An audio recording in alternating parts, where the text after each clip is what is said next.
A few moments later. Hai, Assalamualaikum warahmatullahi wabarakatuh. Kembali lagi bersama kami, yaitu Epa, Esti Pratika, Feni Felicitas, Afrida Maharani.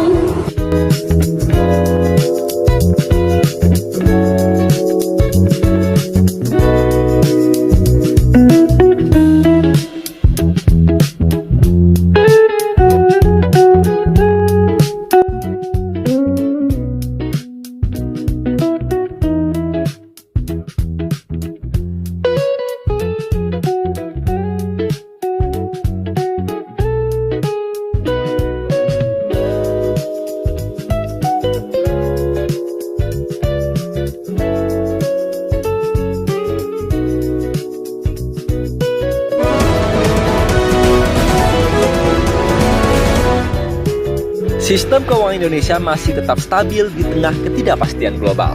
Kok bisa? Gimana faktanya? Hai Sobat Rupiah, yuk kita bahas. Ekonomi dan sistem keuangan adalah dua hal yang saling berkaitan dan vital bagi pertumbuhan suatu negara. Meski ketidakpastian global meningkat pada 2024 akibat perlambatan ekonomi dunia, kebijakan moneter negara maju, dan volatilitas pasar keuangan, sistem keuangan Indonesia tetap tangguh dan stabil. Seperti apa sebenarnya kondisi sistem keuangan Indonesia saat ini? Seperti kapal besar yang tak goyah diterpa ombak, Indonesia tetap kokoh. Pada 2024, stabilitas sistem keuangan atau SSK Indonesia terjaga dengan Indeks Stabilitas Sistem Keuangan atau ISSK di zona normal. Ini didapatkan berkat strategi, sinergi, dan inovasi yang terus dilakukan. Dukungan perbankan yang solid, intermediasi yang kuat, serta komitmen pada ekonomi hijau. Apa saja faktor-faktor yang menjadi penopang stabilitas sistem keuangan ini? Pertama, pertumbuhan ekonomi yang kuat. Kedua, intermediasi perbankan yang terjaga. Ketiga, digitalisasi perbankan yang pesat. Keempat, ketahanan finansial yang kokoh. Kelima, dukungan pada keuangan berkelanjutan. Lantas, seperti apa prospek ke depan, tantangan dan peluangnya? Pada 2025, ekonomi Indonesia diproyeksikan tumbuh 4,7 sampai 5,5% dengan kredit meningkat dalam rentang 11 sampai 13%. Namun, tantangan seperti daya beli masyarakat menengah ke bawah dan pemulihan UMKM tetap perlu diantisipasi. Bank Indonesia akan terus mendorong kebijakan makroprudensial yang akomodatif dengan fokus pada pembiayaan sektor prioritas, sinergi kebijakan, dan pengembangan keuangan inklusif dan hijau. Sekaligus, tetap mengoptimalkan bauran kebijakan nasional untuk menjaga stabilitas dan mendorong pertumbuhan ekonomi sejalan dengan program Asa Cita pemerintah. Ingin tahu lebih mendalam?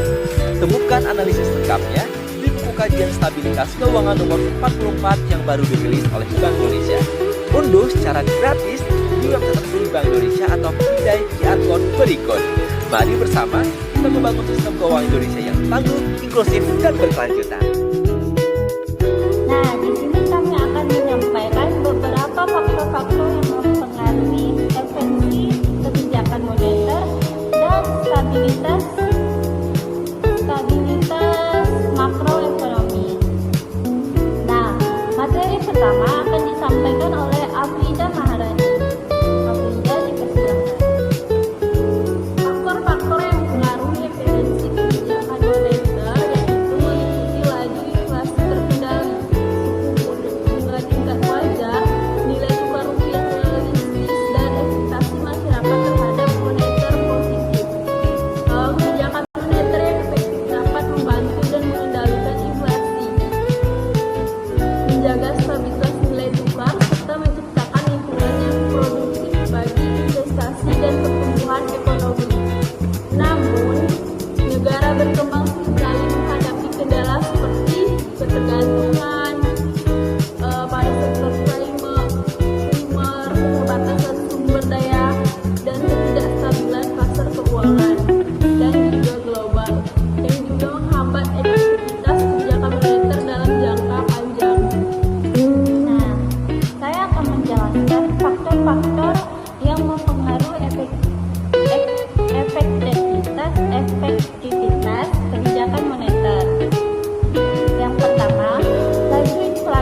faktor ini terdapat tingkat inflasi dan nilai tukar, yakni dapat mendorong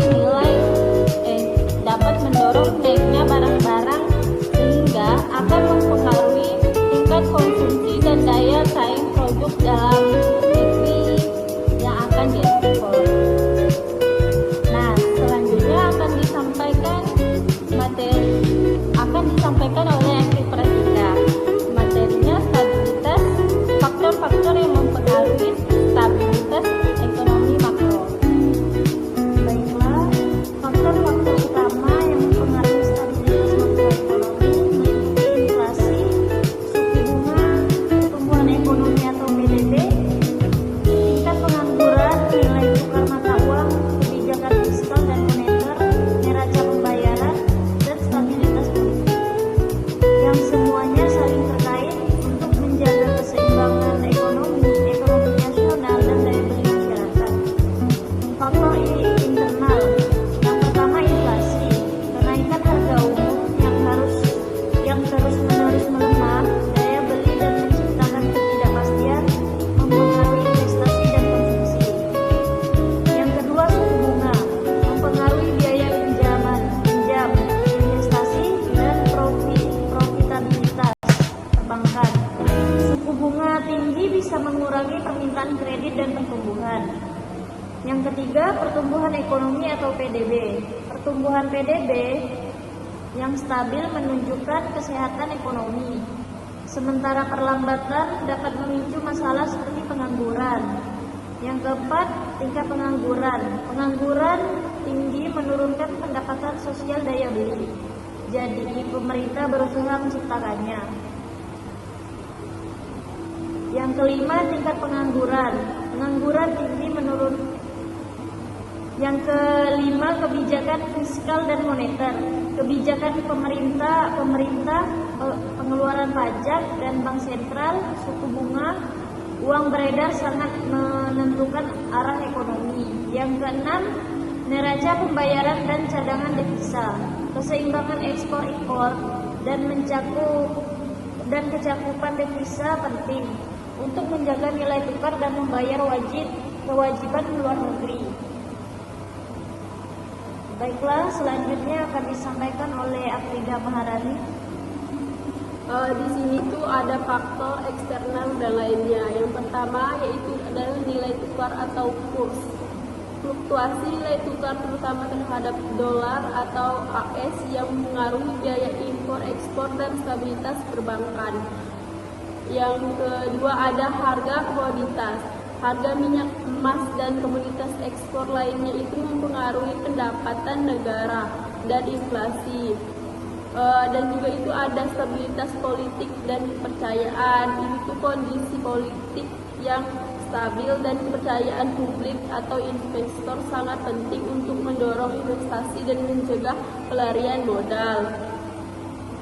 Ada guncangan dan eksternal, yaitu krisis global itu perang, dagang atau pandemi dan berdampak signifikan pada ekonomi domestik.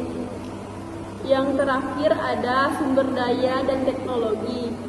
Kualitas SDM, SDA, dan kemajuan investasi juga menjadi fondasi pertumbuhan dan daya saing jangka panjang.